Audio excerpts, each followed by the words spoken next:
encounter of a strange kind. I'm Fran Tarkenton. Because you and I are about to take a step into a giant puzzle. The mystery begins on the barren landscape of Marshall County, Minnesota. On August 27th, 1979, Deputy Val Johnson experiences something incredible. And suddenly the light that had been there suddenly became here, and it struck my vehicle, causing some damage to it. I feel that whatever Val told me about the light and the strange incident was true. I don't doubt Val in any way. Hoax doesn't seem very likely in this case, not only for what all of Johnson's colleagues and friends have indicated about the man, but because of the unusualness of the effects. I'm convinced that it's something not of the ordinary in nature because of the sequence of the fractures as they occurred and the magnitude of the stresses involved in them. Deputy Johnson is a policeman. The documentation of his experience comes from an unusual source. We have a recording of the actual radio call that he made seconds after the incident. Listen closely. 407, what is your condition? I don't know. Something just hit my car. I don't know how to explain it. Strange. Are you, what's your condition? Are you okay? Something attacked my car. I heard the glass breaking and the locks, the brakes locked up. I don't know what's going on. 10-4, I'll get a hold of 406 Stephen and send him on his way. What is it that happened? Deputy Johnson recreated step by step the events of that night.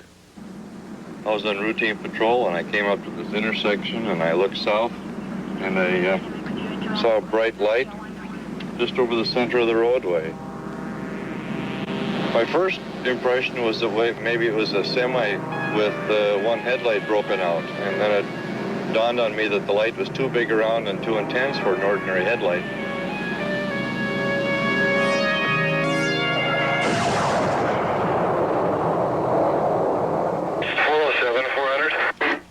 Go ahead, 407. 1088. 220. 5. 407, what is your condition? I don't know. Something just hit my car. I don't know how to explain it. Strange.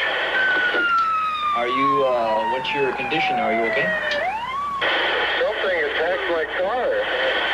I heard the glass breaking and the locks, the brakes locked up. I don't know what's going on. What happened? What kind of car? 10-4, I'll get a hold of 406 Stephen and send him on his way. Val was rushed to a local hospital where he was examined by Dr. W.A. Pinsonalt.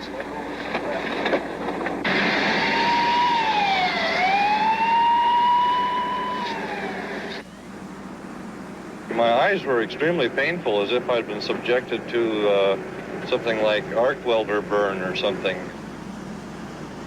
There was some salve put in my eyes, and they were covered with an adhesive bandage, but in a matter of 6 to 8 hours, it had cleared up.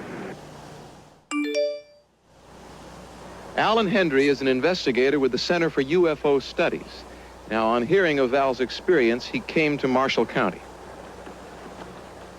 The case is quite striking for the simple reason that a law enforcement officer has reported a sighting that left behind damage to his car and injury to his own eyes immediately following the experience.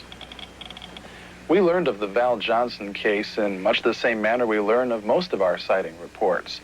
The deputy of Marshall County contacted us directly via our 800 toll-free phone number, which we've issued to 10,000 police departments around the country.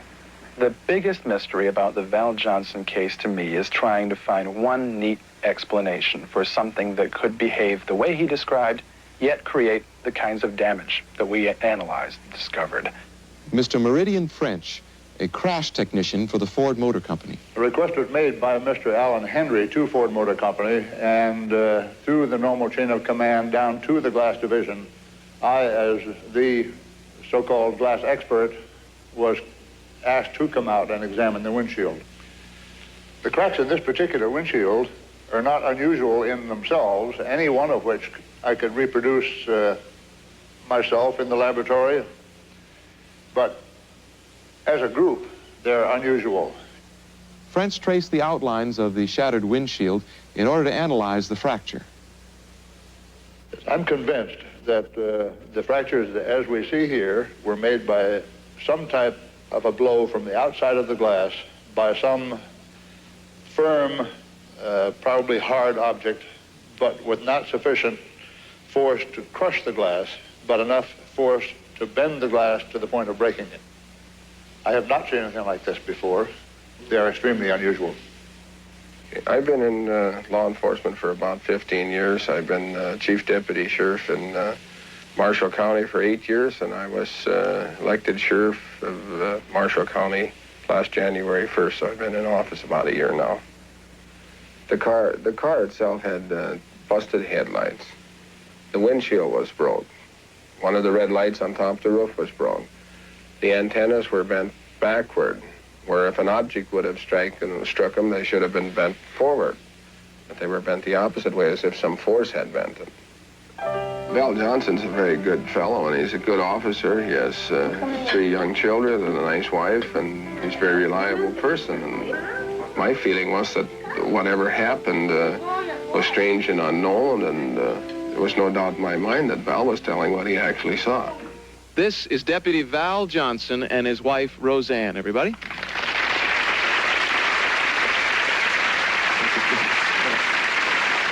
Now, since that incredible experience that has shocked us all, have you had any other experiences, any other close encounters? No, sir, no. Had you had any before this? No, this is the first one. Well, how has it changed your life? Well, it's brought our family unit closer together. Because it scared everybody so much, you mean? Well, there was a lot of people confused about it and a lot of unusual stories that came out about it.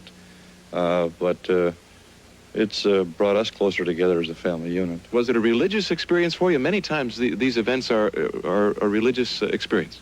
Upon reflection afterwards, it's been about 6 months now. Upon reflection, we've kind of come to the conclusion that perhaps the Creator has made other things that we can't readily see or readily identify, and perhaps this is one of the things we encountered out in the road. Certainly a humbling experience. Thank you, Roseanne and Val, for sharing your feelings about your experience with us. Thank you very much. Thank you.